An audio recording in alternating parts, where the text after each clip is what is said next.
Good, everybody. This is my Atlas GT, otherwise known as the GTR. I'm making this video today because a lot of people have been asking for my tune lately, so I'm putting this out there. This is also my very first actual YouTube video. Live stream twice, but I don't count those as videos. This one is legit gonna go on the page. People call me Cherry. I'm also known as the Cherry Popper. I'm on Twitch and YouTube at _Cherry Popper, as it's spelled right there on my back window. Appreciate a subscription or a follow on either or. Definitely means a lot to me. If people are wondering what body kit I have, I've got the D Master body kit. I've obviously touched a couple things, put some things a little differently. We are on a ultimate mod.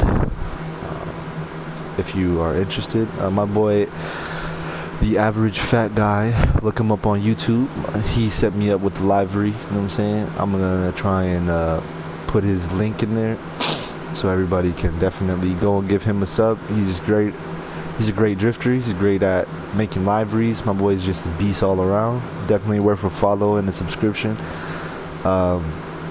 So let's get into it for sure. I'm excited.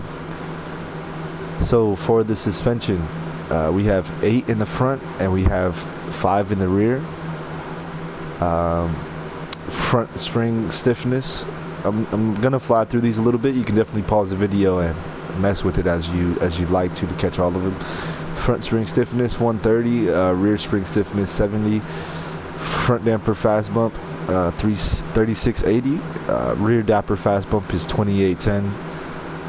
Front damper fast rebound 4800. Rear damper fast rebound 3600.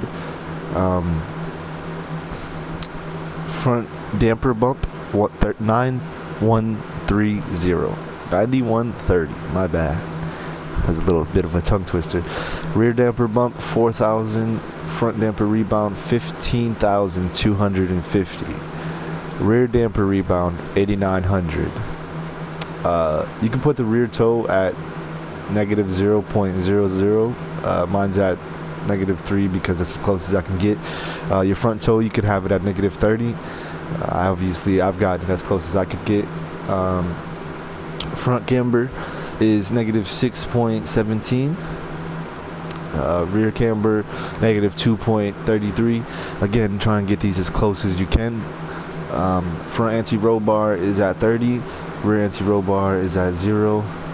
Me personally, I have my caster on 0 and I have my Ackerman angle on 0 because when I'm tandeming, I definitely don't want to spin out. If I do hold the brake long enough, I can do a 360 pretty easily, but I just don't want to spin out constantly, so I put it on 0. My max steering angle is all the way at 63 degrees. I also want to give my brother a shout out. He's on Xbox, for all you Xbox players out there. His name is Don Blanco 585. He's the one who helped me build this. I did tweak a few things here, but for the most part, he definitely did do this entire suspension with me. And everything else, as you can see, but I've messed with a few things. So you want the front and rear rim diameter on 20. We're on the wheels now. Front tire width 285, rear tire width 325. I have my front tire pressure on 80 and my rear on 70. I personally like it now. It's actually, I've gotten used to it. My front wheel adhesion is 110 and my rear wheel adhesion is 100. Now with this build, you can, and I repeat, you can mess with this on a lot of adhesions. You can mix up the adhesions. You could do 90s, you can do 100s, 110s all around, or 120s all around, doesn't matter. But if you do them, I advise that you tweak the tire pressure slightly depending on where you go. For me personally, if I'm on 100s or 90s, this tire pressure is still good, and even on 120s. But if you want it to be slightly slower and not hauling ass as much, I definitely up that tire pressure some more. Front wheel track is 4, rear base is 1. My front and rear tire profile is at 30. Now our engine, everything is all the way up except for the turbocharger air pressure. I've recently lowered this. I have 1,098 horsepower, and the only reason I lowered this was because I had too much torque. As you can see, I have 802 pounds of torque, but if I raise it, it's 827. That one drop dramatically helps. I could even put it to 1.5, really doesn't matter, but I just didn't want as much torque simply because I was spinning tires too much and it felt like I was on ice. But otherwise than that, everything else is all the way up. I did mess with my transmission, so if you do want the gears, I always have my transmission type on standard. Always put that diff lock ratio on 1.0. My final drive is 3.80. Gear 1 is 3.00. Gear 2 is 2.00. Gear 3 is 1.34. Gear 4 is 1.20. Gear 5 is 1.0. And my gear 6 is 0.96. You should be able to get those right on the money. If you do get those on the money, I am not gonna lie to you. With this setup that I have, gear 5 is amazing on the long stretches. It is amazing. And anywhere from gear 2 to gear 5 is really where you're gonna be at on this car. Again, if you're in gear 3 to 5, I definitely advise pedaling the car. If you don't know your throttle control, definitely get used to it, because pedaling this car will make drifting it way smoother versus you trying to redline all the time and holding out on that R2 button. But definitely gear 2 I could still use if I needed to pull away from a sharp corner or anything of the such. Really just depends on how you drift, but the car does feel great. I just advise pedaling to all the beginners, because if you're redlining too much, you're definitely probably going way too fast. So our brakes, my brake torque is definitely a little bit different. I have my brake torque roughly at 2,000, just because when I'm tandeming with that front brake bias on 73%, it does feel a lot smoother to kind of fit in with the person that's leading. So once you get into that turn, you can ease onto the brakes slightly and slowly get into position of where you want to be, and then let go of the brake, and the car will go right back to where you want it to go. So my brake torque, for me personally, definitely feels good, but obviously nobody has to use the same brake torque as me.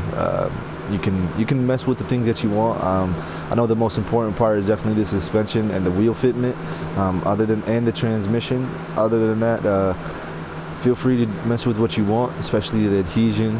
But we're gonna test drive it right now, and we'll do tow. Give you guys a little test run. Definitely let me know in the comments what you think of this video. I do have more cars. I will definitely be posting more videos the better I get at editing them. Definitely trying to start this YouTube thing off and be on YouTube a bit more, but again, I will still be on Twitch for all the followers I have on there. We just touched 100 yesterday, so I'm definitely proud of that. Any new followers, any new people that want to get down and drift with me and my friends, definitely come and join either on YouTube or on Twitch. Send me a link. I will be on for most nights, so here we go. Again, I've got 110 ADH in the front and 100 in the back, so as you can see, with those brakes I can adjust myself and throw it back a little bit if I need to mid-drift. So this car definitely reacts on time the way that you would want any car to, especially in a tandem, which I will post more videos when I'm chasing. It is a freaking monster. Especially if you know what you're doing on a chase, this car will catch a ton of freaking angle, and it will be on the leader's door if you know how to drift right. But if you do need to tweak the brakes, like I said, because it may be a little too soft for some people, feel free to do that. Again, tweak the car as you go. If there's some things that you may not be used to, everybody has a different drift style. As you can see, I use different. I mix up my adhesion. I'm not like everybody else. So always be open to doing you. As long as you can keep up with your people and you're not bumping them all the time, do your thing, man. As long as you're not messing up the trains and you're able to hold your lines. you will be perfect. This game does not have a correct way to drift. There's no correct adhesion. This is a free world still, so you can definitely do as you please with your car as long as you are not always ramming people and you can hold your lines like I said before. So as you can see, we're about to hit this, and I'll show you guys a little 360 if I can make it out of here safely, which I pray I can. We're not going to throw it too wide because we want to hit this 360. As you can see, we can do them. We'll try and hit the jump. If we don't make it, it's alright.